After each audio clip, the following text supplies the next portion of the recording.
Flaubert devient connu grâce à Madame Bovary. Et là, au lieu de continuer, genre Emma le retour ou Bovary 2, la résurrection, Flaubert se lance dans un roman qui n'a rien à voir.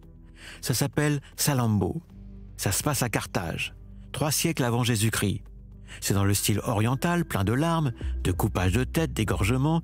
En un mot, c'est carrément gore. Ça dégouline, voilà, ça dégouline, c'est gras, ça dégouline, la bedaine déborde. Là encore, Flaubert, enfermé dans sa propriété de Croisset, en bave des ronds de chapeau. Il va lire à peu près 150 ou 200 livres pour essayer de, comme il dit, ressusciter Carthage ou de reconstruire Carthage. Un soir de septembre 1861, il écrit même à ses potes, les frères Goncourt. « Je sue du sang, je pisse de l'huile bouillante, je chie des catapultes, je rote des balles de fondeur. » On est dans une espèce d'art, je dirais, pré-péplum un peu, hein, dans Salammbô. Là encore, l'écriture de Salammbô dure 5 ans.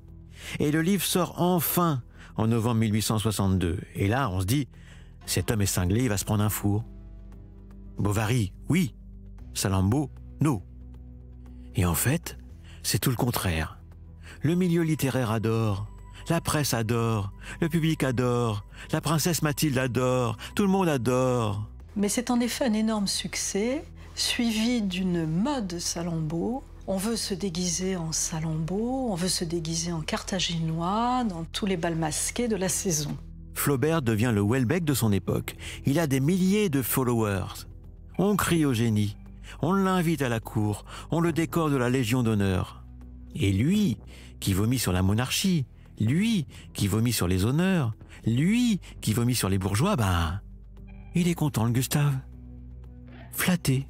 Et son ami Louis Bouillet lui dit d'ailleurs dans une lettre, il dit « Mais je te reconnais plus. Toi qui disais du mal de Paris et des salons, mais voilà que tu sors, que tu te mets à sortir. » Il y a même un pâtissier qui invente un gâteau, le Salammbô, en honneur de Salammbô, le livre. C'est un critère du succès populaire, au fond. Hein. Entre nous, on espère qu'il s'en est gavé du gâteau. Parce que ce que ne sait pas encore Flaubert, c'est que c'est la dernière fois que ses romans ont du succès de son vivant. Après, l'éducation sentimentale fera un four à sa sortie. La tentation de Saint-Antoine, n'en parlons pas. Les 3 contes, ben, ce sont des contes. Quant à Bouvard et Pécuchet et le dictionnaire des idées reçues, ils ne seront publiés qu'après sa mort. En attendant, Gustave profite. La vie lui appartient.